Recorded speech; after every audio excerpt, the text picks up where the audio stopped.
Southpaw, baby. Open it up, yeah.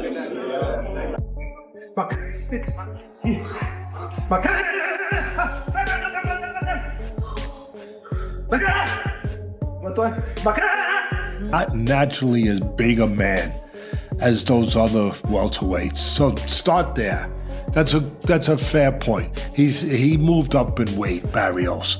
So he's not a naturally big, natural welterweight. Gervonta Tank Davis recently dropped by Manny Pacquiao's training camp, just days before the Filipino legend's highly anticipated showdown with Mario Barrios. The two, once stars of the same weight division, greeted each other with mutual respect. But Davis wasn't just there for a friendly visit. According to sources inside the camp, he shared detailed insights into Barrios' style, weaknesses, and tendencies, information drawn from his own experience, knocking out the towering Texan back in 2021, insiders say. Tank didn't hold back, giving Manny direct advice on when to move and where to land his shots, a powerful gesture of respect across generations. I was talking to somebody about Manny coming back fighting Mario Barrios. Ouch. And this was the analogy I gave. Your timing is just, it slows down. That's time. Time slows you down. And so to me, I think Manny has to come out very strong, very fast in the first couple of rounds because his gas tank ain't what it used to be.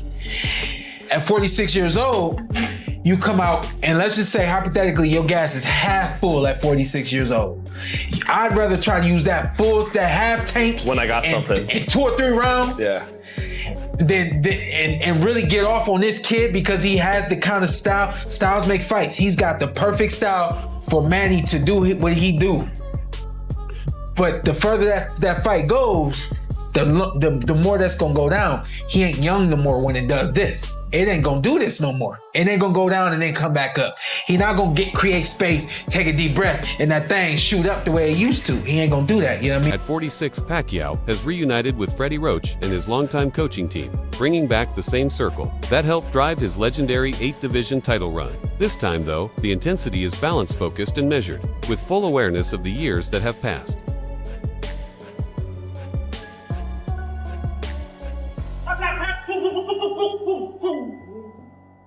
Pacquiao in the winner.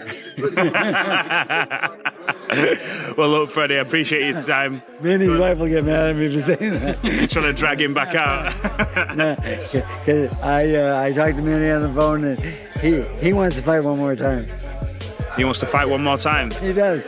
Against not an exhibition, a professional fight. He wants a real fight. Who right now, though, could he fight? We have. I haven't let him choose anyone yet. But the thing is, it's just his heart has. He said he wants one more fight, and then his wife called me up and said, "Don't let him fight, don't let him fight." And I try to be on her side and so forth. But like when a man in the sport wants to fight, you know, sometimes he's gonna fight. I agree with you. He's gonna fight, and you know who? It doesn't matter. Recent interview, Mario Barrios shared his thoughts on facing Manny Pacquiao and even drew some comparisons. To Gervonta Davis, he acknowledged both fighters' quick feet and fast hands, saying, "They're both small, both have great footwork and hand speed." While Barrios has often enjoyed a height advantage in his career, he respects Pacquiao's history of beating taller opponents. Yeah, you know, it's very unserious, but yeah, man. I mean, I know he's gonna bring it whenever we step in there. And but yeah, right now all the media, everything, you know, it's fun. You know, it's all smiles. But both of us, man, when you first got to the pay-per-view level, there was like an adjustment period. You had to get used to it. And was there any nerves up there? Because this is even another level than the Tank fight and the Thurman fight. No nerves. Like how you said, I think those fights, you know, have only, you know, prepared me, you know, for this level. And now, you know, doing like all this media stuff, like, I mean, I've always hated this, right? I still do, but I've definitely, you know, gotten a lot more comfortable with it, or just used to it. What do you All right, guys, last question, guys. The Tank fight that you learned with the slick, fast southpaw with lightning fast hands. What do you think you can take from your experience with Tank and apply it to Manny? I think I could take a lot from that fight, actually, man. You know, like the way Tank, you know, you use the way he closes his distance. You know, the way, you know, like he worked off his speed. You know, he. Reflecting on his bout with Davis, Barrios noted that Tank's ability to close the distance quickly and strike with explosive speed taught him valuable lessons he's now planning to apply against Pacquiao. Yeah. You're a lot bigger. Yeah, I mean, I knew there was gonna be a height difference regardless. I've been dealing with that my whole career. I mean, I started pro at 122, so I mean, I've always had, you know, like the height advantage on most of the guys I have fought. But I mean, you know, it's still dangerous. You know, he has fought, you know, plenty of people with my height before, and he's been very successful. So I mean, I know, like, it's just, yeah, I just gotta go in there and do what I'm training for. Mario, you know, I can't recall who said it, but they said once Pacquiao gets you smiling, it's like he's got you or something. And you guys were sharing a lot of smiles. What do you think about that, man? I don't know, man. I feel like I knew the face-off, just, you know, being in front of it. I've been seeing a face-off people since I was a kid. You know, he's a very unserious person, but he's very serious when he steps in the ring. Pacquiao has openly said he's interested in fighting Davis if he beats Mario Barrios first. In a November 2023 interview, he said, "Davis is a good fighter. If he moves up to 147, we can fight." His advisor, Sean Gibbons, backed this up, calling a Pacquiao versus Davis matchup a dream fight. Gibbons even mentioned they could put the WBC welterweight title on the line. Pacquiao made it clear he's not afraid of anyone and is still willing to face elite fighters, including young knockout artists like Tank. They keep mentioning Gervonta Davis. They keep talking about Gervonta Davis as a possible fight, Manny. You like that fight because he's little, like he's your size. I like that. I like that. I mean, I like that, but you know, it's finish first this one because this one is a taller champion like that. So I have a lot of things to do in training camp. Joe Rogan has also praised Gervonta Davis's unique style. On a recent podcast episode, Rogan called Tank one of the most exciting fighters to watch, thanks to his unorthodox and efficient technique. He's so economical, Rogan said, noting how Davis uses small, precise movements to achieve maximum impact. It's that elusive southpaw style that keeps opponents guessing it, makes him such a dangerous challenge. Tank is one of the most interesting fighters to watch because he's so different. His style is so different.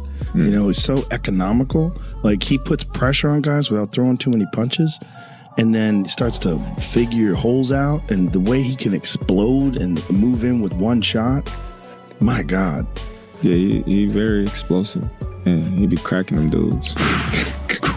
Hey, he be putting them to sleep. Just cracking people. Yeah. And he has so much confidence in his power. But, you know, he just, in his mind, he know it's a matter of time before I catch.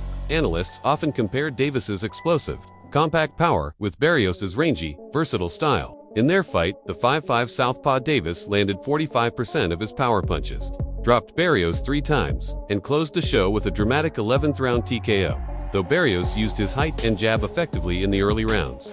It didn't stop Tank from slipping inside and delivering brutal counterhooks and uppercuts. Despite the loss, Barrios earned respect for standing his ground and getting back up after each knockdown. And what time is it, y'all? Time to start a debate inside a barbershop. We're gonna pit Mario Barrios against Tank Gervonta Davis. Yes, sir. Starting with the champion, the pride and joy of San Antonio, Texas, Mario Barrios. He stands at 5'10" with a 71-inch reach. He's currently undefeated at 26-0 with 17 knockouts. He is the man that holds the WBA regular junior welterweight championship belt. The challenger, representing Baltimore, Maryland, Tank Gervonta Davis. He stands at 5'5.5" with a 67.5-inch reach. His record, 24-0 with 23 knockouts. Wait a minute, don't be so quick to throw this guy under the bus. Yes, we know Tank Gervonta Davis is a knockout machine, but he's only ever knocked out people he can weight bully. What happens when he has to go up 2 weight classes, gives up 5 inches in height and almost 4 inches in reach to a man who can establish his jab well, knows his distance, and puts in good body work? Oh, did I mention he's also coached by Virgil Hunter? That's Andre Ward's coach, so you know he's going to come in there with a game plan. I'm going to go against the grain, and I'm going to pick him to win by 12-round unanimous decision.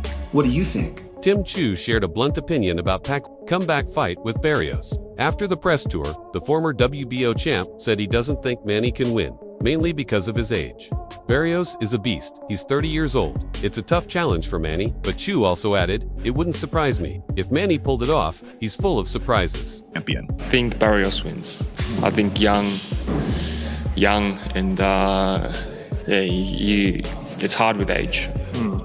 But I think if anyone was going to do it, Manny Pacquiao's the man. Pacquiao, however, rejected that line of thinking. He stressed that this fight is nothing like his 2021 loss to Yordenis. This time, he says he's fully focused, rested, and mentally sharp. Unlike the UGA's bout, where he struggled with leg cramps and timing, Manny claims he's back to full speed. After 4 years away from the ring, he says he's recharged and ready, no distractions. Just hunger to reclaim his place and possibly fight 2 or 3 more times. Tell us about your preparation for Barrios. How is it different to 4 years ago when you faced Ugas?